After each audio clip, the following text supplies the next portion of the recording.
Bueno, un buen día a todos.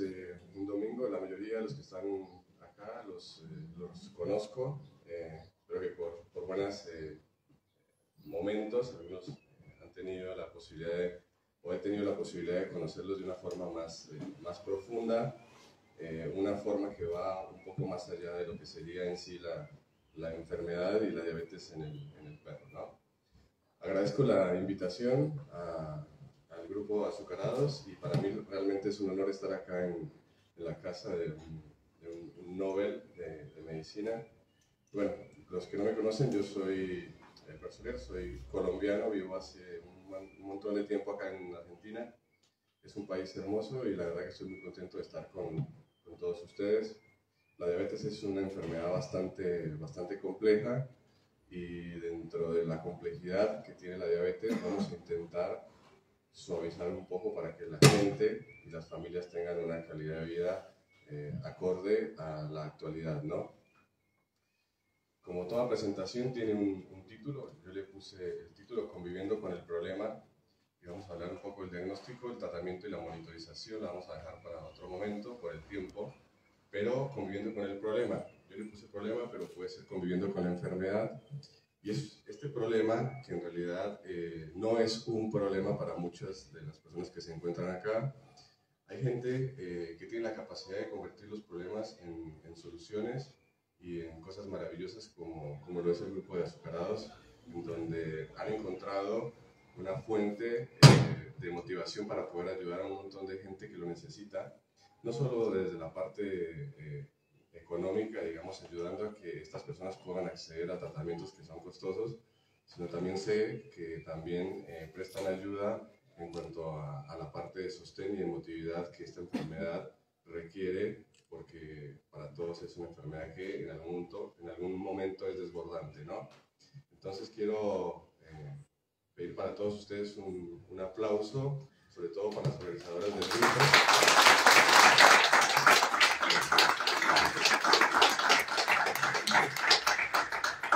Y bueno, vamos a empezar porque tengo 45 minutos, creo que no pasa, así que te voy a pedir. Bien. Creo que la diabetes es una enfermedad mundial que viene creciendo a pasos agigantados y aunque en Argentina no tenemos ningún tipo de estadística que nos diga cuál es la prevalencia real de la enfermedad en los países como Australia, Italia, Estados Unidos, Reino Unido y Suiza, hay datos de prevalencia, es decir, de cuántos animales tienen diabetes de la totalidad de la población, ¿no? Nosotros no tenemos datos en Argentina que nos puedan llegar a acercar hacia cifras reales, ¿no? Pero lo que pude buscar y encontrar fue esta encuesta anual organizada por el gobierno de la ciudad, si no me equivoco, por la ciudad de Buenos Aires, y ellos estiman que más o menos existen 490.000 perros que están al cuidado de un tutor o de una familia y cerca de 368.000 gatos actualmente en la ciudad de Argentina.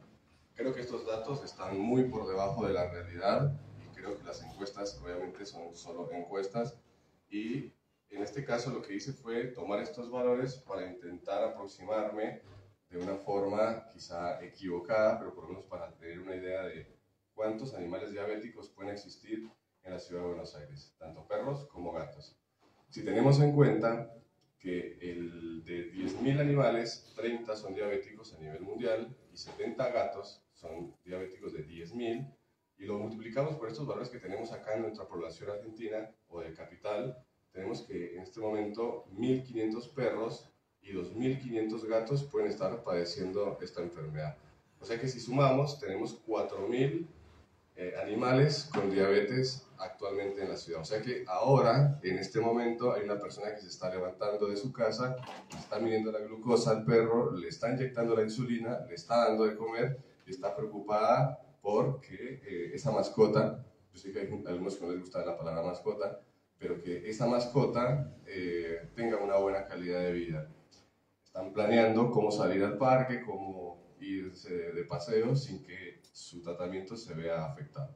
O sea que es una enfermedad que en este momento está afectando a 4.000 familias en la ciudad de Buenos Aires. O sea que no es un dato menor y gracias a, digamos, a estos datos y al grupo de azucarados, es como que empiezas a tener conciencia de la realidad, de la situación de la gente y empiezas a tener una visión de la diabetes que va mucho más allá de lo que es la fisiopatología, de lo que es la medicina como tal, y te empiezas a exceder y empiezas a contemplar otras cosas que quizá la medicina como tal no la contempla, ¿no? Bueno, nosotros hicimos, en realidad ellas hicieron una encuesta de factores de riesgo y distribución por raza de la diabetes mellitus en caninos en Buenos Aires. Fue una encuesta que se llevó a cabo durante una semana. Sé que tienen una base de datos de aproximadamente 700, 800 perros, pero solo tomamos en cuenta los de la ciudad de Buenos Aires. Y también agradezco a los 297 tutores de animales que contribuyeron con la encuesta, que se tomaron 5 o 10 minutos para poder desarrollarla.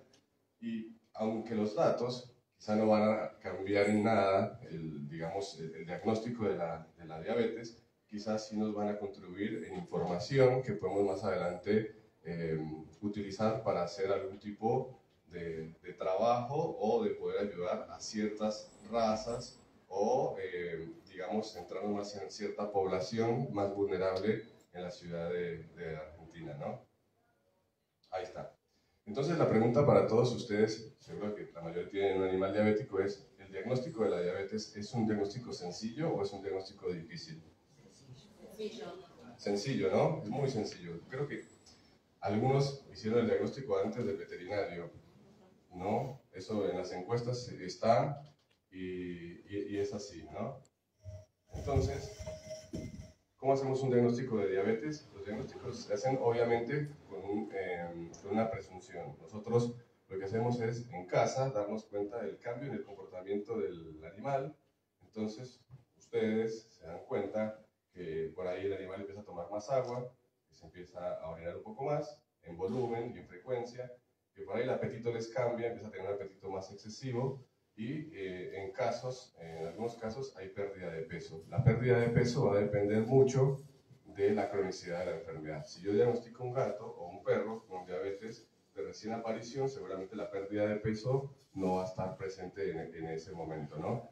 Y también hay que tener en cuenta que la mayoría no tienen un solo animal, sino que tienen muchos animales, entonces puede ser que se pase por alto todos estos signos, o incluso la pérdida de peso es algo que es muy llamativo, porque la mayoría de los tutores empiezan a realizar tratamientos para descender peso en sus animales, empiezan a darles alimentos balanceados o cambian las dietas y notan un cambio significativo en el peso. Entonces se ponen muy contentos porque la dieta está funcionando. Entonces el perro está bajando de peso, pero a la par el perro está tomando más agua, está orinando más, entonces ahí ya no está normal. No es el efecto de la dieta, sino es el efecto de la diabetes el que está generando la pérdida de peso. Por eso esto es un punto muy importante, la pérdida de peso, ¿no? Entonces en casa ustedes ya tienen todos estos signos. Si ustedes no los descubren a tiempo, entonces el perro va a empezar a tener otros signos que son mucho más complicados. Empiezan a vomitar, a tener diarrea, dolores abdominales y van a terminar en una guardia, seguramente con un cuadro de cetoacidosis diabética. Por lo tanto, es importante tener en cuenta estos 4 signos que mnemotécnicamente se clasifican con las 4 P, que es polipsia, poliuria, polifagia y pérdida de peso. O sea que atentos a estos signos. Igual no son signos exclusivamente de la diabetes, pero casi que podría decir que en un 95% son signos de diabetes. Bien, ustedes tienen los signos, los descubren en su casa y van al veterinario. Entonces el veterinario les hará un par de preguntas y el veterinario tomará una glucosa.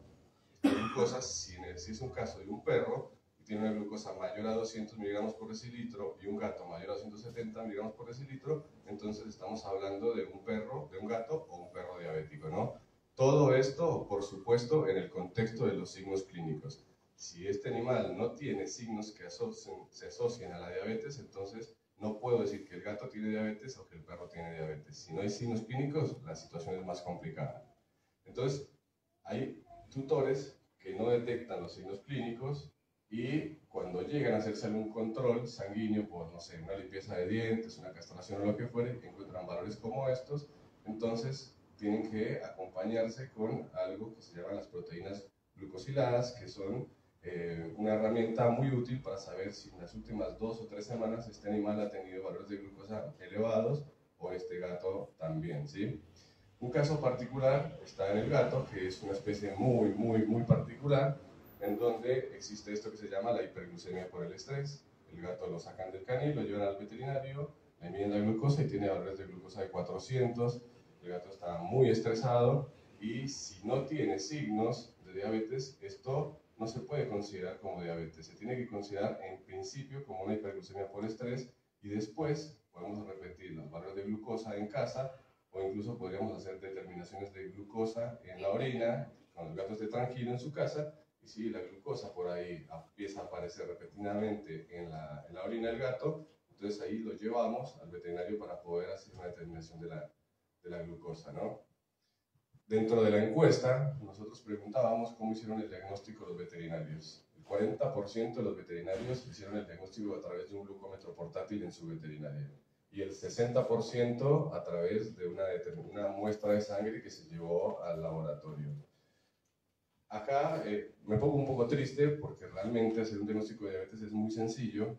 Si el veterinario, ese 60%, tomara una medición de glucosa en el consultorio, entonces el diagnóstico sería justamente en ese mismo minuto en el cual el perro tiene los signos y llega al consultorio. Entonces, bueno, hay que tener un poco en cuenta, cuando ustedes lleven el animal al veterinario, que esa persona esté en constante capacitación y que además cuente con ciertos elementos que son fundamentales un glucómetro para poder abordar una enfermedad tan simple de diagnóstico como esta. Yo sé que deben haber testimonios de todo tipo, ¿no? en este sentido. Bueno, ahora vamos a la parte un poco más oscura de la situación. ¿A ustedes les parece fácil o difícil realizar el tratamiento y la monitorización de la diabetes?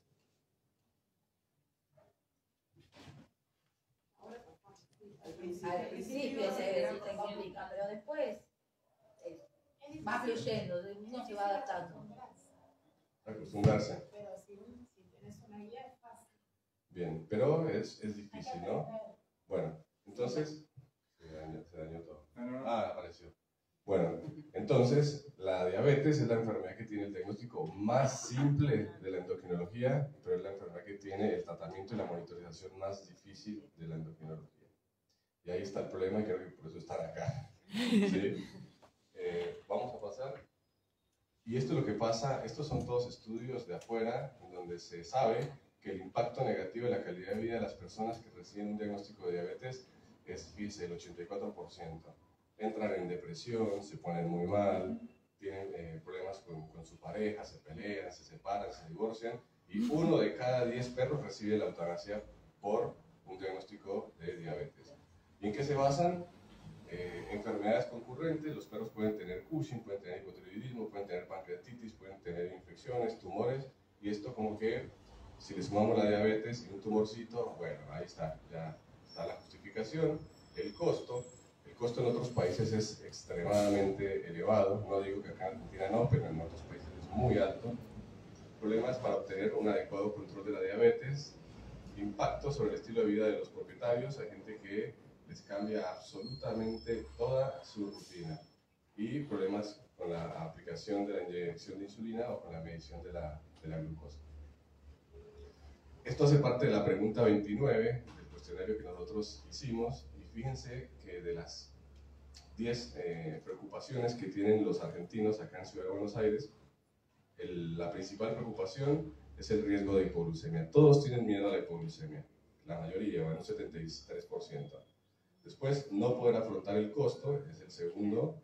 Dejar al perro solo en casa, no poder dejar el perro a cuidado de otra persona, no lograr bajar la glucosa y la aparición de las cataratas. Bueno, estas también, pero estas son como las más significativas. Seguro que ustedes se han visto con alguna de estas preocupaciones a lo largo del tratamiento de sus mascotas.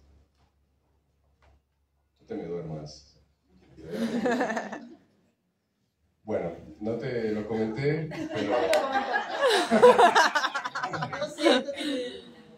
pero vamos a ver el testimonio de una... Ya se Hace tiempo dije esto, ¿eh? No está chequeado. Mi familia, en general, toda la gente que me rodeaba, y que no solo me angustiaba a mí, sino a todo el resto de mi familia. Mi familia que convive conmigo, mi esposo, mis otros 5 perros, que tuvimos que cambiar un estilo de vida por completo. Y el miedo también era cómo iba a ser yo para dejar a Jade sola. ¿Algo para agregar? Puse cámaras. Puse cámaras. Puse cámaras. Bueno, ese es el testimonio. Sigo con el mismo miedo. Y sigues con el mismo miedo. Claro. Bueno, este es el testimonio de una persona que recibió un diagnóstico de diabetes y, bueno, se prestó para hacer esta presentación. Pasamos ahora el testimonio de un veterinario clínico que también, el problema no es solo del tutor ni del perro, que el perro a la larga casi ni se entera, sino del veterinario que también tiene que decir, y bueno, ¿y ahora yo qué hago con este perro que tiene, o este gato que tiene diabetes? ¿Cómo puedo ayudar, no? Este es el testimonio de la doctora Belén Mayans.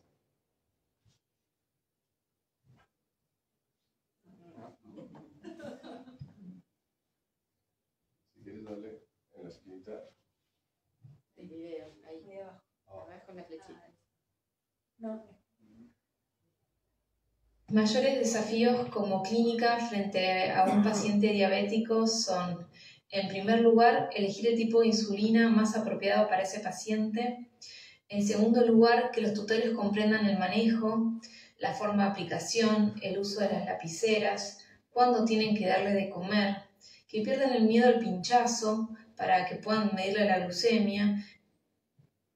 Bueno, esas son las preocupaciones de la doctora y de muchas otras doctoras que yo he consultado, y es cómo se elige el tipo de insulina más adecuado para cada individuo y, bueno, empezar a educar en la frecuencia horaria de comida y la monitorización. Esto es una charla más o menos de 1 hora cuando se diagnostica un perro con diabetes, donde el veterinario se sienta y empieza a hablar 1 hora y aún así quedan un montón de preguntas por resolver, ¿no? Y ahora el testimonio de los pacientes. Ya me los poliaste, pero bueno. Acá este es el testimonio, no quieren que lo escuchen. Y es así, ¿no? Están las 3 versiones. Bueno, vamos, ahora sí. Vamos a hablar un poco del tratamiento. Hay un autor muy famoso veterinario que es Gillor, y es un tipo que avanza mucho sobre investigaciones en diabetes en perros y gatos, y hizo un artículo más o menos hablando de los 100 años de insulina, y él piensa que no hay una insulina que sea mejor para toda la población, y piensa que tenemos que elegir una insulina de forma inteligente que se adapte a una situación, a un contexto, o sea, a una familia. Y para entender un poco el tratamiento, debemos saber cuál es la causa de la diabetes en el perro, cuáles son los objetivos, porque si no tenemos un objetivo claro no sabemos para dónde vamos, qué tipo de insulina vamos a usar y cómo funcionan, la dieta y el ejercicio, ¿sí? Y finalmente la monitorización, pero esa la vamos a dejar de lado. Igual vamos a colocar algo de monitorización porque no hay forma de demostrar cómo funcionan las insulinas si no hay monitorización. Bien, ¿cuáles son las causas o la fisiopatología de la diabetes mellitus? Esto que ustedes ven acá es un preparado de páncreas de un perro, de un paciente mío. Recuerden que el páncreas tiene 2 funciones, una función exócrina y una función endócrina. Entonces vamos a entrar solo en la endócrina, que sería la parte en donde se producen hormonas que tienen actividad sobre la función o sobre la regulación de la glucosa. Esta mancha que ustedes ven acá, son islotes de Langerhans. Esto suena muy técnico, pero es muy importante que lo sepan. Estos agregados, o estas islas, están en un 8% con relación a todo el volumen del páncreas, ¿sí? Y dentro de este grupo de células existen varias células. Hay unas células que se llaman las células beta que producen la insulina. Esas son las células importantes. Pero también hay otras células que se llaman alfa, que son las que producen glucagón, que también es una hormona importante. Y hay un par más que no vale la pena mencionar, pero quiero que sepan que este islote tiene células beta, que produce insulina y que recibe demasiados estímulos, y que esos estímulos hacen que de forma inteligente esas células liberen insulina, ya sea en una forma de bolo o en una forma basal. Este islote y estas células son ustedes en este momento, ¿sí? Ustedes están actuando y están suplantando la función de estas células de una forma muy artificial. Ustedes se levantan, miden glucosa e inyectan insulina. Y esperan que esa insulina que ustedes apliquen se comporte como la que produciría el perro de forma natural. ¿A ustedes les parece que es fácil y que podemos imitar eso de una forma tan inteligente como la naturaleza lo pudo haber logrado? No. Entonces estamos intentando de una forma artesanal hacer que nuestros perros tengan un control adecuado de la glucosa. Y acá es donde entra la fisiopatología de la diabetes de la diabetes en el perro. Y ustedes me van a decir, pero a mí es que me importa qué tipo de diabetes tiene mi perro, ¿sí? Y es importante esto porque esas células que estaban en el páncreas, en el perro, desaparecen. ¿Cómo desaparecen? Es algo que todavía no se sabe con precisión porque en el perro las células beta no están presentes. Se habla de predisposición genética, de factores ambientales, de autoinmunidad, pero esta autoinmunidad se ha confirmado en algunos pocos casos, en otros no. Entonces es como que todavía no tenemos ni idea de por qué se produce la diabetes tipo 1 en el perro, y es tipo 1 porque justamente es deficiente de insulina. ¿Y por qué o de qué me sirve saber que el perro tiene un tipo de diabetes similar al tipo 1 humano? Y pues, ¿de qué sirve? De que si ustedes entienden que no tiene células beta, lo más importante es saber que el perro necesita insulina y que no hay otra forma de tratamiento que no sea darle insulina a un perro diabético. Entonces, cuando yo veo la encuesta y qué tipo de tratamiento le otorgó su veterinario, entonces encuentro insulina más comida casera, insulina, y en el fondo aparece metformina o hipoglucemiantes orales. La metformina, que se usa mucho en medicina humana, es una molécula que sensibiliza los tejidos a la acción de la insulina. Pero si el perro no tiene insulina, ¿para qué le doy metformina? ¿Sí? Aparte tiene acciones que son hepatotóxicas y también nefrotóxicas. Entonces, no tiene sentido. Si un veterinario te da metformina, es porque quizá no está muy documentado el por qué la enfermedad del perro se produce por esta forma. ¿Sí? Casi el total de los perros diabéticos son deficientes de insulina. Hay algunas excepciones, pero vamos a hablar solo de las generalidades.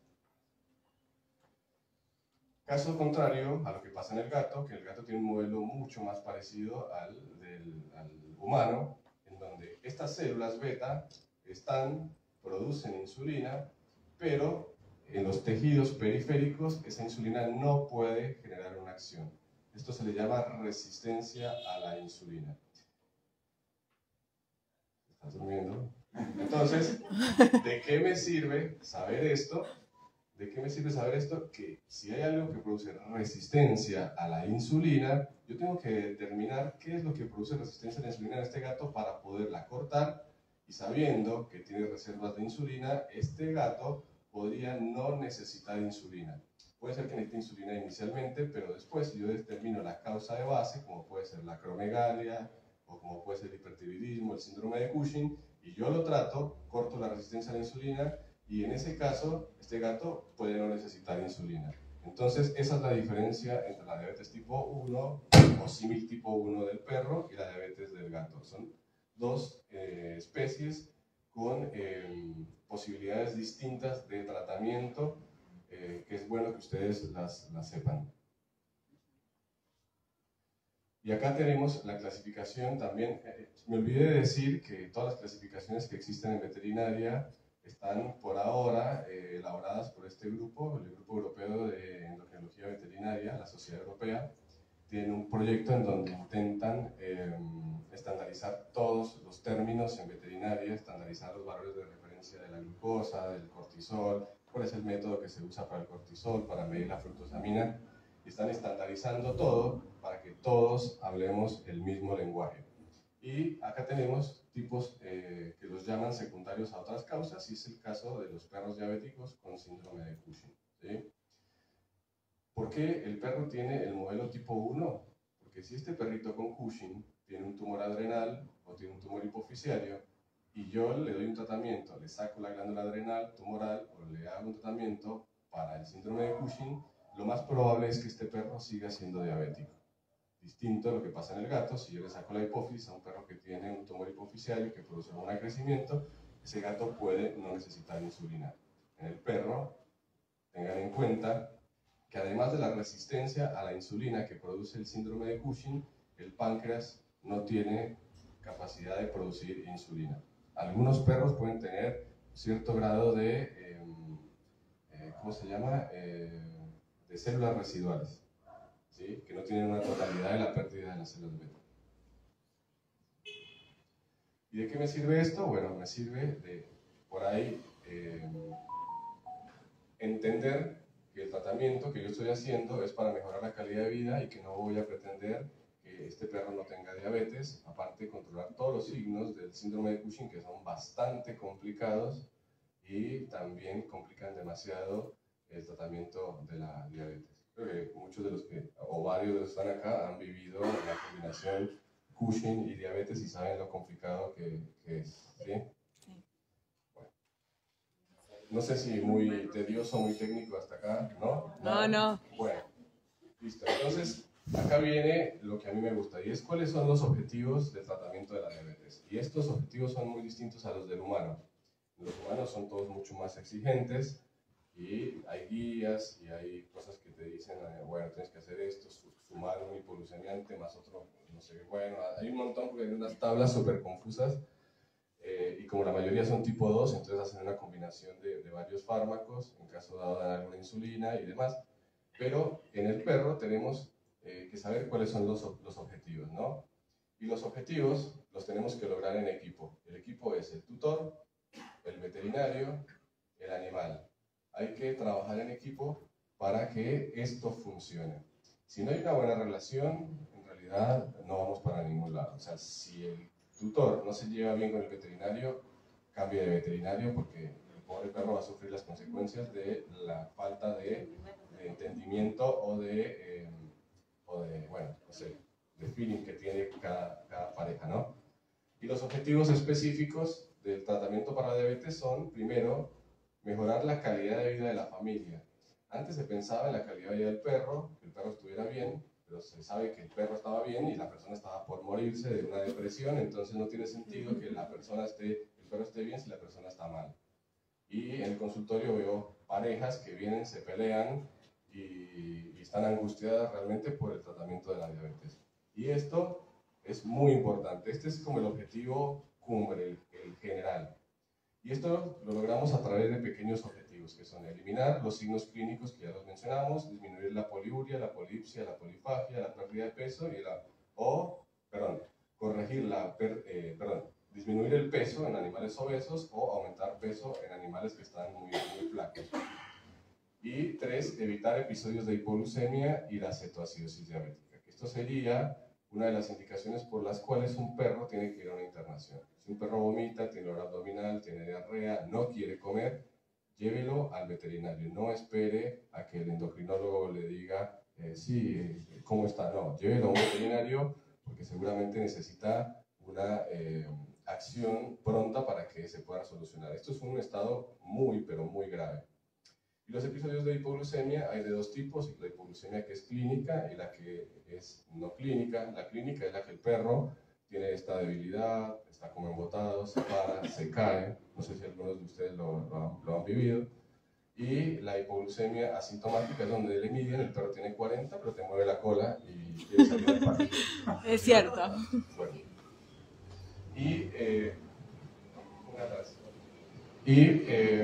Todo esto obviamente se lleva a cabo con la asociación entre el tutor veterinario para que tengamos un bienestar familiar.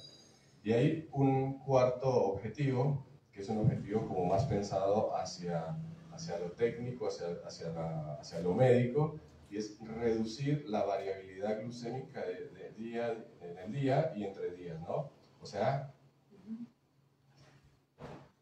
evitar justamente esto.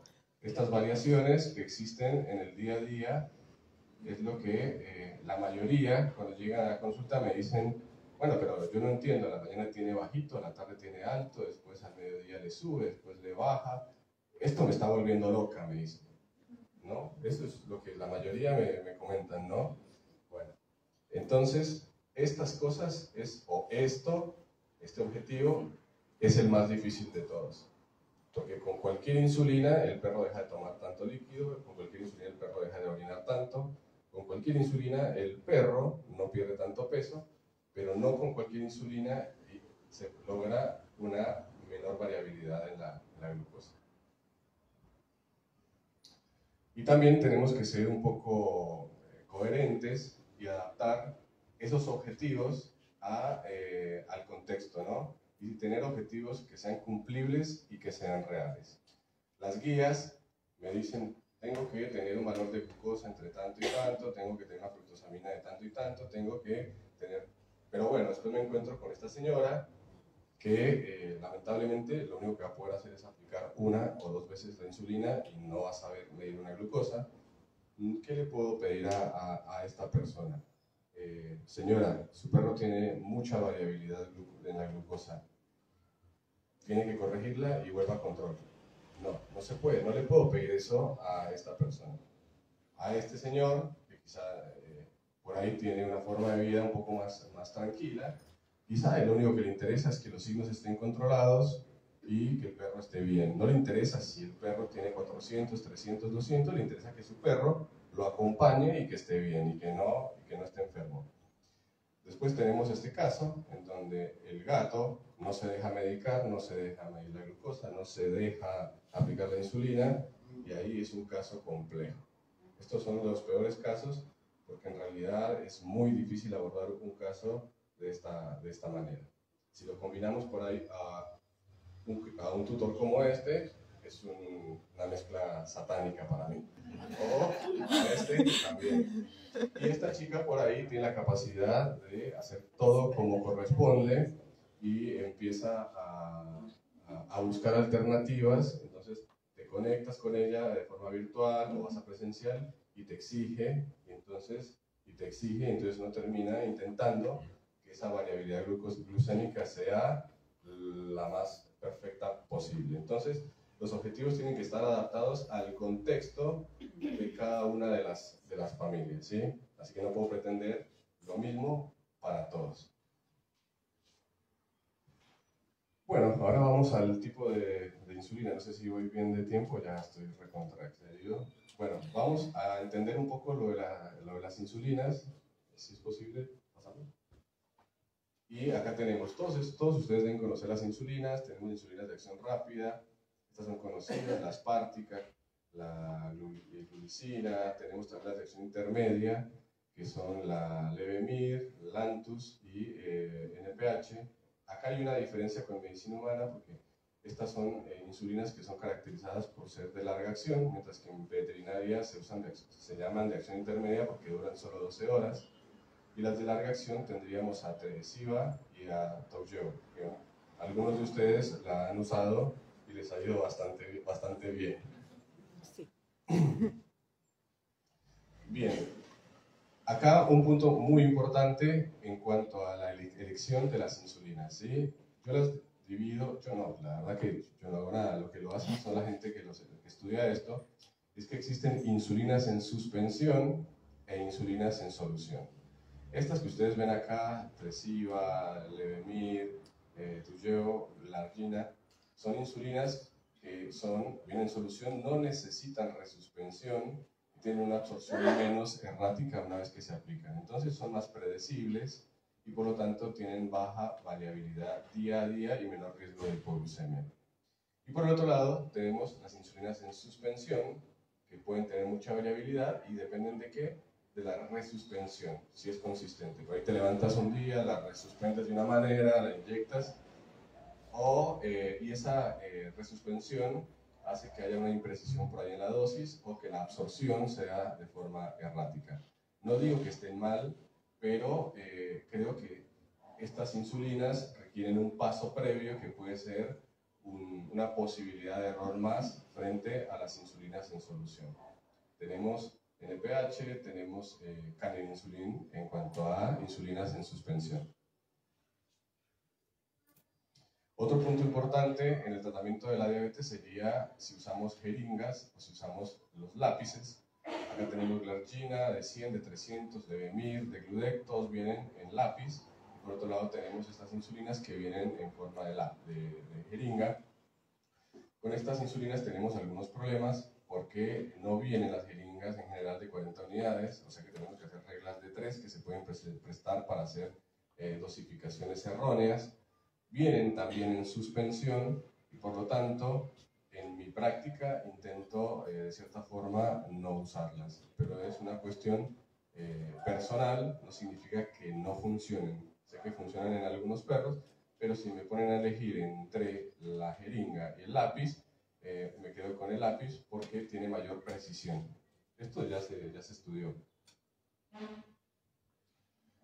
Bueno, vamos a entrar en el plano fisiológico de cómo funciona el páncreas natural, como para entender cuál sería el mejor protocolo de insulina en un perro.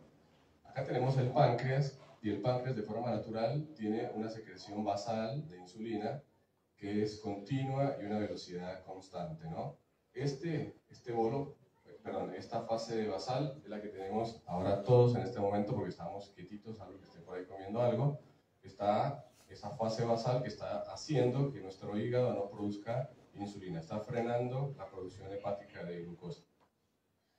Y después tenemos esta fase en bolo, que es la que se libera cuando comemos algo. Entonces comemos, se libera esta y mientras tanto esta funciona. Veamos cómo funciona la fase de bolo en la persona. En las personas la fase de bolo es una fase muy cortita, de 2 a 4 horas, y tiene una amplitud de 5 veces, que es parecida a la del perro, pero observen que en el perro la fase de bolo es mucho más larga. O sea que si nosotros usamos una insulina aspártica, que tiene una acción más corta, por eso está diseñada para humanos, entonces esta sería una insulina que se puede usar de forma de bolo en el humano, pero si tenemos esta forma de bolo, tendríamos que usar una insulina que tenga esta forma de acción. Y una de las insulinas que se asemejan a la forma de bolo del perro es esta insulina que se llama NPH. Entonces, teniendo en cuenta que el perro tiene una deficiencia absoluta o total de insulina, ¿qué tendríamos que usar? A ver, les pregunto así y descanso un poco. Bueno, tendríamos que intentar buscar un esquema de insulina basal para que cuando no coma esté la glucosa frenada, o sea que el hígado no produzca glucosa, y darle un bolo cuando el perro come. Pero ¿esto qué pasa? Que genera complicaciones. ¿Por qué? Porque la gente tiene que darle 2 aplicaciones de 2 tipos distintos de insulina, tiene que coordinar esto muy bien para que funcione, ¿no? Bueno, hay gente que lo hacía y que se ríe en este momento, pero es algo a lo que se apunta actualmente. O sea que estás bien con lo que estabas haciendo. Y la otra opción es usar una insulina basal únicamente, que es lo que hacemos en la mayoría de los casos, o la otra opción es una insulina de bolo únicamente. Acá tenemos una perrita de Luna que tiene una combinación entre una insulina basal, que es de Gludec, y una insulina de bolo, que es aspártica. Me van a decir, pero bueno, no me dijeron que esto no funcionaba, que era para el humano. Bueno, inicialmente probé la aspártica en este animal. Fíjense cómo después de que come aumenta mucho la glucosa. Acá aumenta mucho la glucosa, este es el promedio de glucosa por día, y esta es la fructosamina que teníamos, ¿no? Entonces, ¿qué pasa con este perro? Seguramente tiene una pobre reserva de células beta, por eso la cantidad de insulina de Gludec no llega a compensar el postprandial, ¿no? Entonces, ¿qué hice? Le ayudé con una dosis de aspártica y de esta forma la glucosa, el promedio fue más bajo y la fructosamina se redujo. Esto es una claro, esa es la pregunta de hipoglucemia. Estos curvas son realizadas a través de los sensores, ¿no? De los sensores Freestyle Libre, que son una herramienta útil, pero a veces no es tan útil y a veces, o creo que en la actualidad, como miden glucosa intersticial, no sé si la glucosa intersticial en el perro, el rango de referencia está totalmente establecido. Entonces, por ahí la glucosa intersticial de un perro normal puede estar entre 40 y 60, y esto no puede ser considerado hipoglucemia. Lo que tiene la insulina de Gludec es que es bastante estable, entonces eso me da la pauta y me da la tranquilidad de que cuando la inyectan, en general no te genera hipoglucemias. En general no te genera hipoglucemia. Pero para eso necesitamos una monitorización, y esto, la única forma de hacerlo es a través de un sensor freestyle para ver bien estas curvas de 24 horas. O sea, el sensor freestyle a mí me sirve para entender cómo funcionan las insulinas, ya que, como la doctora decía, ella trabaja digamos, intentando buscar una cura para la diabetes. Yo no busco una cura, yo busco simplemente un tratamiento para intentar que los animales estén más estables. Y desde la camilla, que es donde yo trabajo, lo que intento es hacer un poco de investigación aplicada y ver qué es lo que mejor resulta, porque los estudios que hay a nivel mundial son muy limitados. Hacen estudios de insulina de Gludec y usan 10 perros. Y 10 perros es un número muy, muy bajo. Entonces, de cierta forma, nosotros estamos probando cuál es la mejor combinación de insulina basal con la insulina en bolo. Alternativas, insulina basal únicamente. Y como insulina basal tenemos Levemir, tenemos Glargina y tenemos Degludec. Fíjense, este caso es Timur, es un perrito que solo con una dosis, o sea, con una dosis de cada 12 horas de 6 unidades de insulina tresiva, fíjense la curva que tiene. Y mira cómo come y está acá. ¿Por qué este perro hace esto? ¿Y por qué no le sube la glucosa acá? ¿Y por qué no le sube la glucosa acá? Debe tener una capacidad residual de células beta que contrarresta el efecto de postprandial. Es evidente que el perro tiene una capacidad residual. Acá tenemos otro con Glargina, que también tiene una curva. Por supuesto que no todas las curvas de todos los días son así. Estaría mintiendo si te digo, todos son así, este perro es perfecto, ¿no? Saqué la más linda y la puse. ¿Sí? Pero bueno, este perro también tiene una capacidad residual para controlar la diabetes, solo con insulina basal. Acá tenemos insulina Levemir, es una insulina excelente en animales de más de 20 kilos o en perros chiquititos que tengan resistencia a la insulina, por ejemplo, síndrome de Cushing, donde las dosis son mucho más altas. Acá también es una curva tan linda, pero también controla bastante bien. Estos perros tienen poca variabilidad en la glucosa, que es lo que buscamos, y la única forma de verlo es a través de la monitorización de 24 horas con un sensor. Acá vemos a Nemo. Fíjense, Nemo viene bien, come, aumenta, come, aumenta. Acá tenemos problemas para regular el postprandial.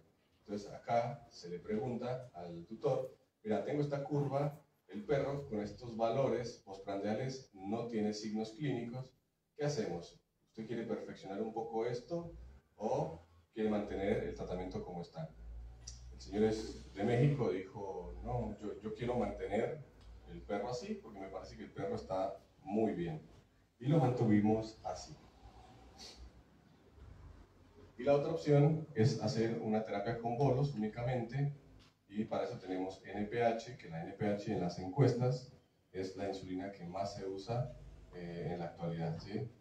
Y Canine Insulin. Canine Insulin ha venido perdiendo protagonismo y cada vez está siendo suplantada por las insulinas de uso humano, por varias razones, pero ahora lo vamos a ver. Acá tenemos NPH, que es la insulina número 1 en cuanto al uso por los veterinarios que la indican por primera vez. Recuerden que viene en suspensión. También recuerden que es una insulina que tiene una acción más o menos a las 4 horas y que en la mayoría de los animales no llega a cubrir las 12 horas. Entonces tienen valores, pueden ser muy bajos en este momento, y a las 12 horas podemos tener un valor demasiado alto. Le subimos la dosis para intentar que llegue a las 12 horas y lo que logramos es una hipoglucemia acá. Entonces es una insulina que yo estoy intentando evitar. pero en algunos perros les funciona bastante bien. Acá también en el pH, fíjense, el nadir es el punto mínimo o la glucosa mínima que se logra con el uso de la insulina antes de que la glucosa vuelva a 250. Acá fíjense lo que tarda, es muy variable. Y si vemos la aplicación de la noche, vemos que hace el nadir a las 3 horas, después acá hace el nadir cuando, no sé, ya están por levantarse, y acá hace un nadir a la hora.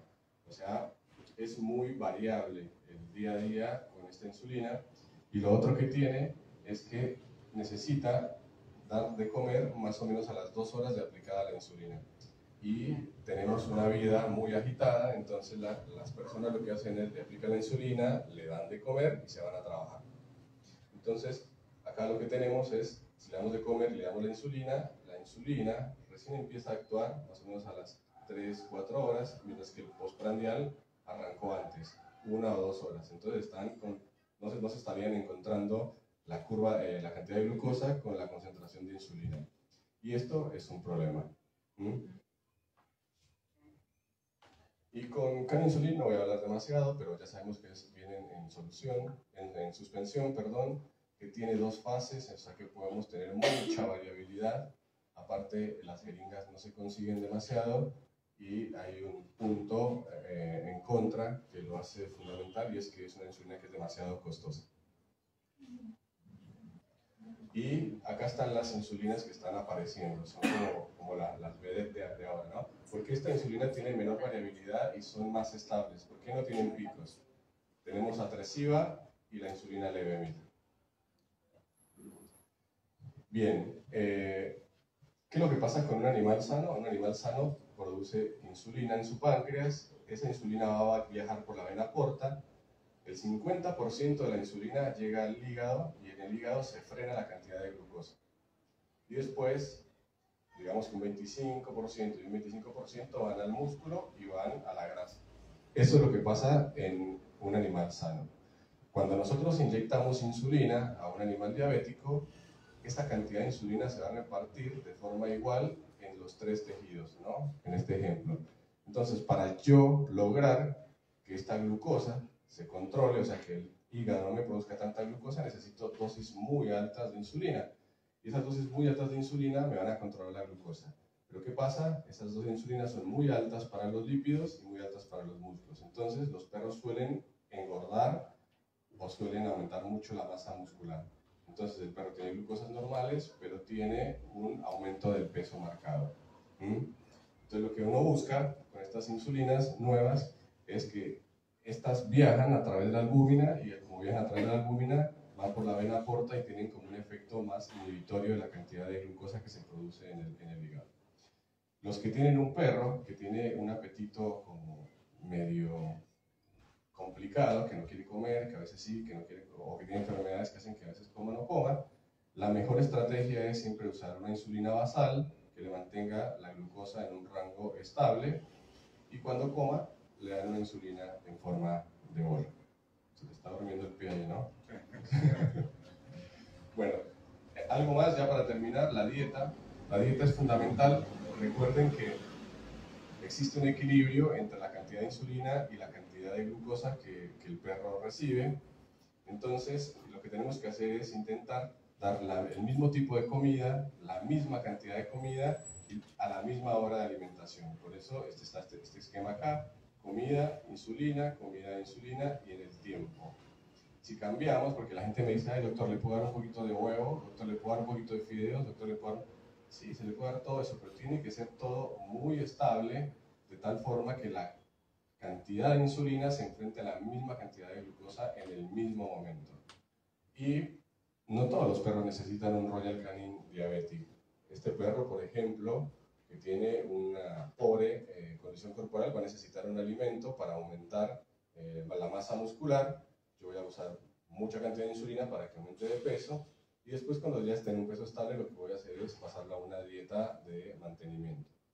Y este perro, lo que yo necesito es bajar de peso para después manejar una dieta de mantenimiento, ¿no?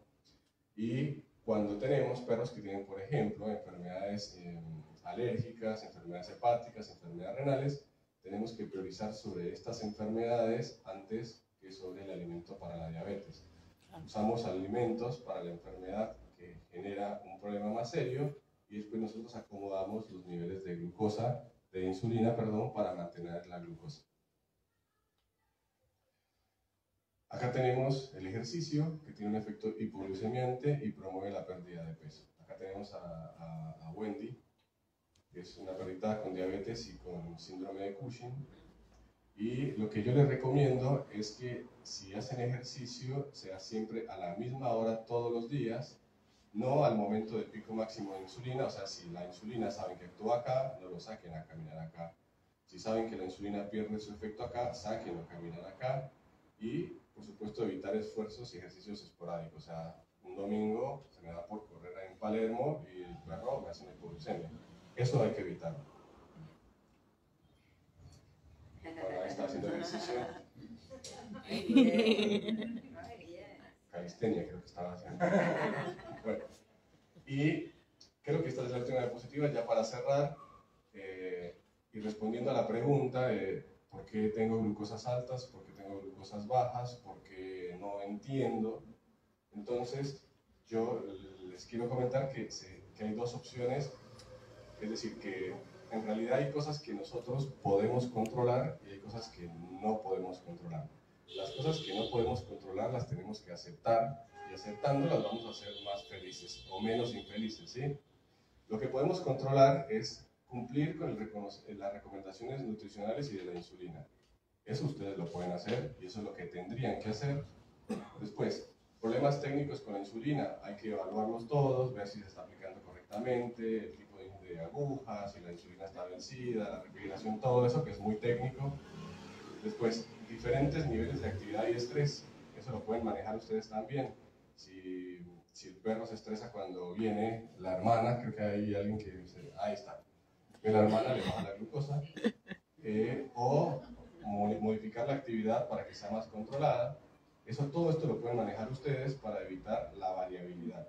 Y de esto nos encargamos nosotros los veterinarios, que es identificar otras enfermedades que estén generando esa variabilidad y también evaluar si hay algún fármaco que me esté afectando la variabilidad de la glucosa en este animal, ¿sí?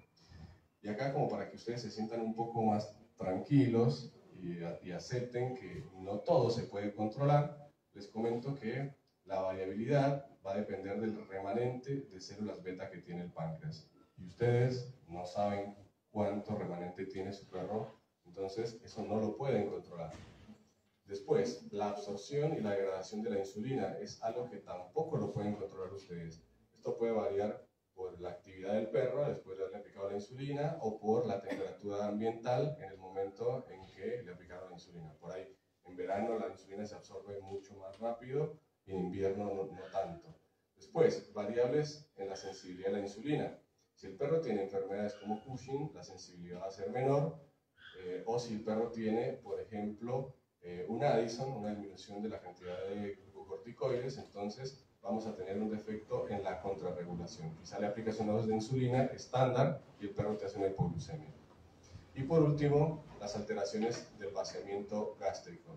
Esto es algo que también hay que contemplar. Algunos días el vaciamiento será más rápido, otros más lento, depende también de los componentes de la dieta. Por eso estos no son controlables.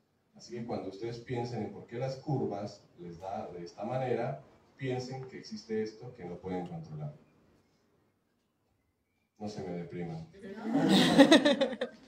Bueno, había mucho más, pero por tiempo lo dejamos acá. Después, estas son mis redes sociales. Si quieren hacer alguna pregunta, me pueden escribir.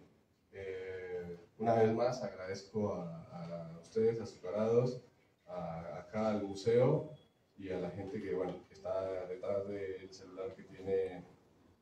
me olvidé. Bárbara. Bárbara. Entonces, bueno, eso es lo que tenía que compartir con ustedes y bueno, espero que les haya servido de ayuda, por lo menos a entender que hay cosas que no podemos controlar y que tenemos que aceptar.